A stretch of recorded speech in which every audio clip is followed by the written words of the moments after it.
Do you have a child? Have you given back to a child? I have two daughters. So how do you feel when you killed this child? Why did you bury her yourself? How did you feel? How did you feel? I buried her in the school. Let me clear this doubt. People are thinking that it has to do with ritual. This is not ritual something. Did you butcher her? No. I buried her inside the school simply because I would not be able to find any secured place to go and dig hole. So that was why. And this very person near me was the one that dig the hole. What is your qualification? I have PG. Is it the first time you have been doing this? This is my first time.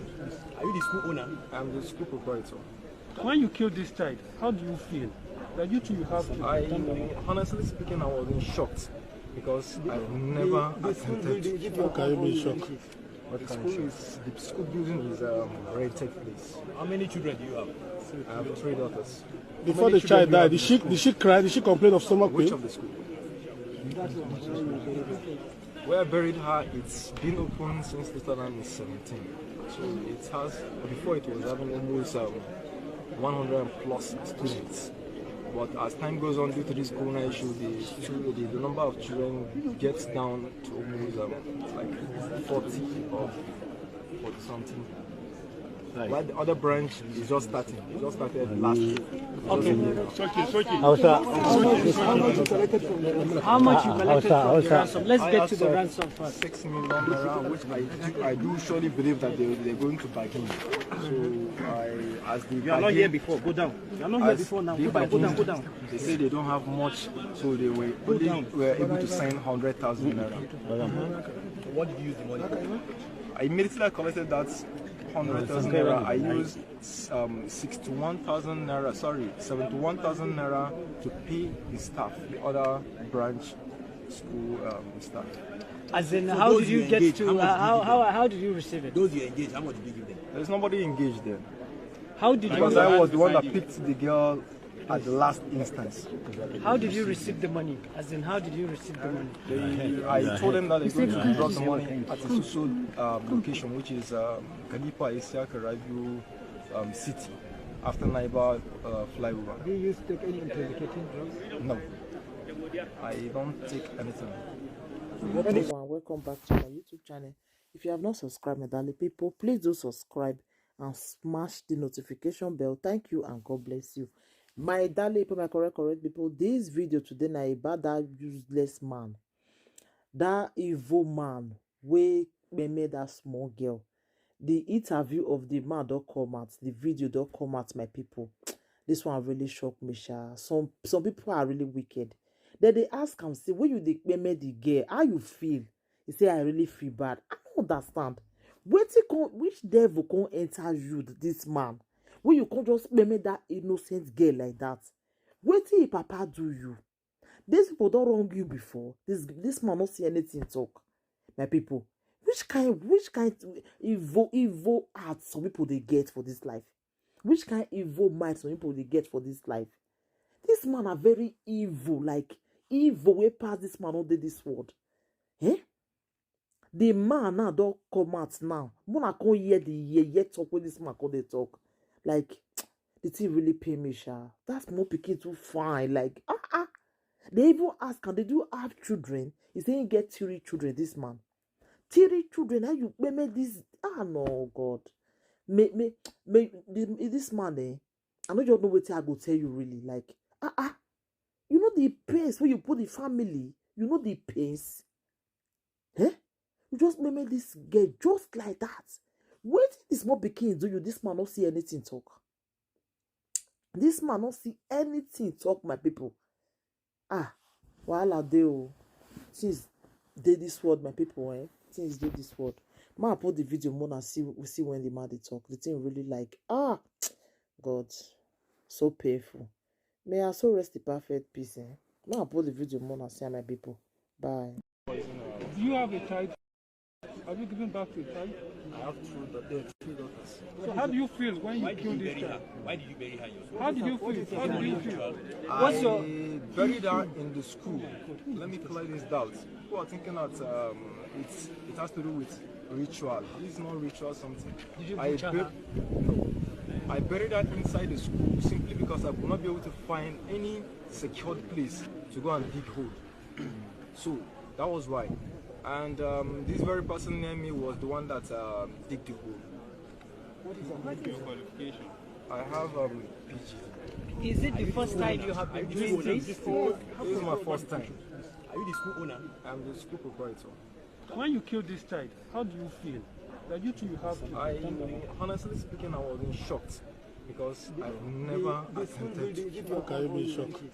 The school building is a very tech place. How many children do you have? I have 3 daughters. Before the child died, did she cry? Did she complain of stomach Which pain? of the school? Where I buried her, it's been open since 2017. So it has, before it was having almost 100 plus students. But as time goes on, due to this corona issue, the number of children gets down to almost like 40 or 40 something.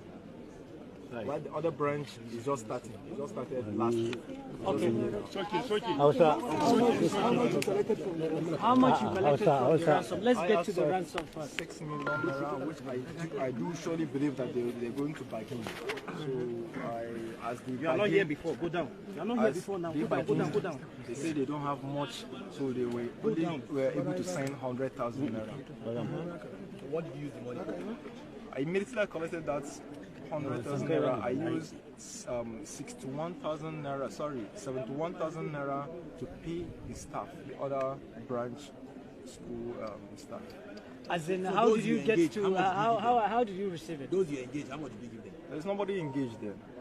How did Because you, I was the one that picked the girl at the last instance. how did you receive the money? As in, how did you receive the money? I told them that they're going to drop the money at a social location, which is Kalipa Isiaka Radio City, after Naiba flyover. Do you take any intoxicating drugs? No, I don't take anything. Any regret for you? I seriously have regret. Even the moment this girl is dying, I was in shock. How did they get that? What prompted you to do it? It's just financial crisis. What her died? Sorry? What her died? Yes, it's financial crisis because the school is the landlords are owing. In your head, please. Now, what do you want now? What do you want? First thing I want now is I just want to plead to those parents. No, I just want to plead to them. Honestly, I'm so sorry about what I did to them. I'm very, very sorry about what I did to them. What did you do? I have killed their daughter, so I'm very sorry. This is a life. A life is something precious. Are you aware of the law on kidnapping in Kano State? I know. I'm aware of all the laws on What do you that. expect will be your punishment? Definitely, it has to be on the ends of the courts to decide. Who owns this microphone? Miss Hajar.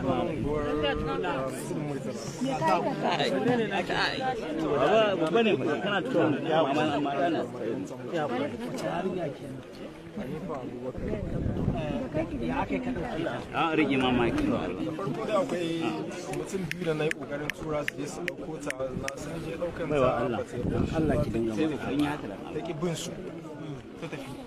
So daga baya tana ta kuka kenan ta ƙi bin su. So daga baya kuma sai na yanke shawarar cewa to tun da dai wannan issues ɗin da nake ta fama da su sun ƙi dakatawa akwai buƙatar ne in je ɗauke ta da kaina kawai. Me matsalar ka? To matsala ta shine building ɗin da muke amfani da su guda biyu na makarantar. Na farko suna bin 700,000. Na biyu kuma 80,000. Sannan gidan da nake ciki su ma suna bina kudin haya na wani. So wannan issues ɗin su suka leading na fara wannan tunanin ya zan yi in samu mafita akan wannan hanyar da na samu wannan. Ko ka nema da kaɗai.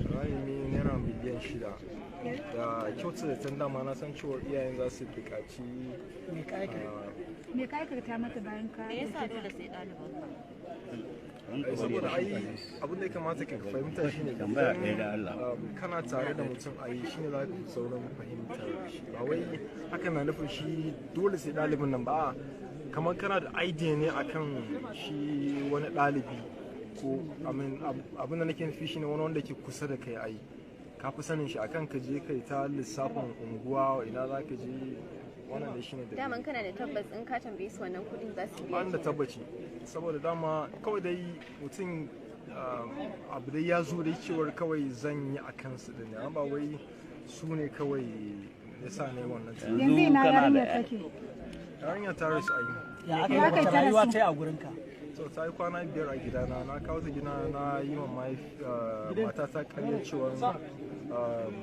ita yar malamar mu ce malamar kuma ta ɗai roƙi arziki da Allah a barta a nan gidan kwana 2 saboda za ta je Abuja wani signing na wani aiki sau nawa kana aikata wannan shine karo na farko yanzu kana da yaya matukar na dama ma saboda yana da yaya kuma na san yadda rayuwa ta rayuwa ta tafi ba ta dawowa ka karɓi kuɗin sun yana uku mata ka karɓi kuɗin sun je na gaya musu je su ajiye kuɗin a wurin kaza su wadda shine ina ka ce a kai Khalifa Isaka Rabi City bayan na kin ga kina goga mun microphone zai rika yawa sun je sun ba da naira da suka je suka ajiye naira 100,000 kuma dai sai bayan dai daga bayan na fahimci cewa ba masu suka ajiye wannan hukuma sai ce hukuma ce ta ajiye yanzu kana da yaya za ka so a za ka so ka a yi dauki wa 100,000 na ji na ɗau 100,000 shine na biya malaman makarantar namu da suke bi na bashi na biya su naira 71,000 salary. me alaka ka da wannan Shi wannan childhood friend ɗina ne.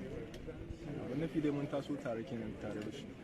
So shi dai a ƙarshe ya ma aiki shi a wancan makarantar inda aka fi wanda kenan ya yi aikin gadin makarantar har tsawon wani lokaci daga baya sai ya bari saboda ya aure kuma abubuwan abin salarin ba zai rika isan shi ba don haka sai ya koma aikin ginin shi aikin ginin ba datsa ta ba ana ta cewa an datsa yarinya ba fa datsa ta ba abin da ya faru shine an ɗauki an riga an binne yarinyar nan tsawon wani lokaci iyayen nan ba saboda ina ta tunanin ta ina za a bi wurin contacting ɗinsu na san cewa yanzu duniya ta canja ana iya tracing ɗin mutum nan da nan saboda haka na shawarar wace hanya zan bi wurin contacting ɗinsu ba za ka samu layi ba yanzu mai rajista sai ka je ka yi rajista da kanka sai da NIN saboda haka za a yi saurin gane mutum da haka sai na je na nemi wasu yara akan hanya kawai na basu na karɓi lambar su na yi amfani da na kira layin gidan nasu so daga baya kuma sai na aika musu da letter a rubuce kenan so sai suka nuna cewa lalle abin da suke bukata shine sai sun samu evidence na hoton yarinyar ko video ko especially video ma da ko audio na ta tabbatar cewa yarinyar tana tare da ku sai na nuna musu cewa ba zai yi ba saboda na san cewa yanzu duniya ta canja za a iya tracing din mutum ta hakan ma kaɗai wannan bidiyon da ya aika ko wannan audio so sai a ƙarshe dai sai na yanke shawarar cewa tun da waɗannan mutanen sun damu dai suna buƙatar evidence so me zai hana jan ɗauki riganta saboda ta sa uniform da jacket akai kuma da kuma hijab so process ɗin ɗaukan wannan saboda jigawa ta kwanta a ƙasa kwana 2 so process ɗin ɗaukan hijabin da cire jacket din wannan sweater din hakan ne yasa ake ganin ake take cewa wai an daddasa ta amma ba wanda ya soki so da na sani 100% ai dole yin da na sani ai saboda duk wanda ya kalle ne ya san cewa ai na rusa rayuwar mutane da dama ne so dole ne yin da na sani na rusa rayuwar ita yarinyar nan na rusa rayuwa ta na rusa rayuwar duk wanda na involve especially my own family. me aka yi da kai a takaice just 1 minute a takaice ya kira ni ne ka daina dura ba nan gurin mata ne kana turo mu shine dai shi ke nawa ya baka dama mun yi da shi ya ce min ne zai bar 1,000 bayan na gama ya bani ce a farko kamar ku ya sa ku ɗauke yarinyar me gaskiya na gaskiya mun yi attempt na ɗaukar yarinyar a farko to yarinyar ba ta yadda ba da muka ga bata yadda ba sai na gaya masa gaskiya abin nan zai zama da matsala a hakura a lokacin me yasa baka sanar da jami'an tsaro ba dan sauƙaƙa masa aiki wannan shine babban kuskuren da suke yawa ya mata aga mata